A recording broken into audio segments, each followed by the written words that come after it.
You know, that's a part of the country that's under a high risk for severe weather. That's the highest level you can go. Speaking of the flooding, though, still over Texas, remaining still a number of river flood warnings, and this is going to take some time until those are all going to be gone. Then I'm going to show you those tornado watches that are in effect for the plains.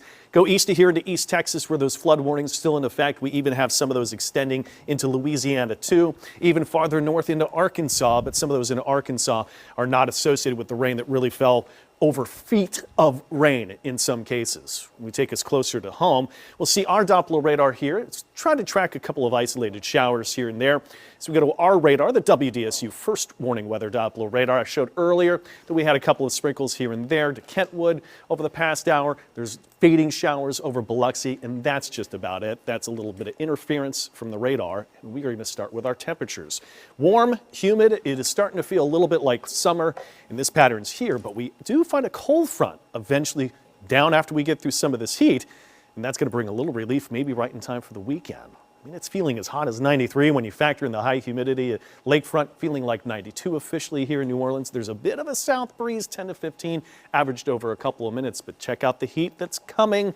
Got temperatures around 90 that are close to the records the next 2 days. If we forecast the 92, that would beat the record set in 1986, a pretty long-standing record. That particular tornado watch, unfortunately, is what's called a particularly dangerous situation. That's called a PDS tornado watch. You never want to have that high risk centered in Oklahoma City, which has had, unfortunately, their fair share of the worst tornadoes in history.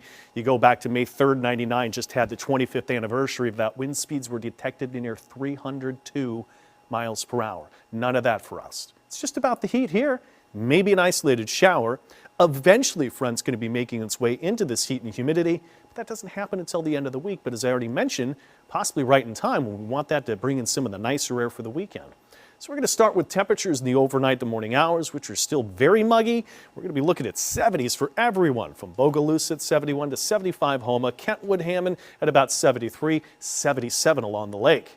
So tomorrow there might be an isolated shower that could pop. It's about a 10% chance. Still have us at 90 lakefront, nearly 90. Well, let's just say 90, but feeling more like mid-90s when you factor in the high humidity. At least a little bit of a breeze to help take that edge off that's there, with winds around 10 to 20 once again. Into Wednesday morning, we're going to start off with these overcast skies. Should have mentioned the same tomorrow. Not necessarily fog. We're still right around 90, feeling even hotter than that. And it's Thursday. This is where we could find the isolated shower, but it's more about the heat. If we go to 92, that would be breaking the record set in, again, 1986. But coming in Thursday night into Friday, that's the front that could drop in some much drier, milder air.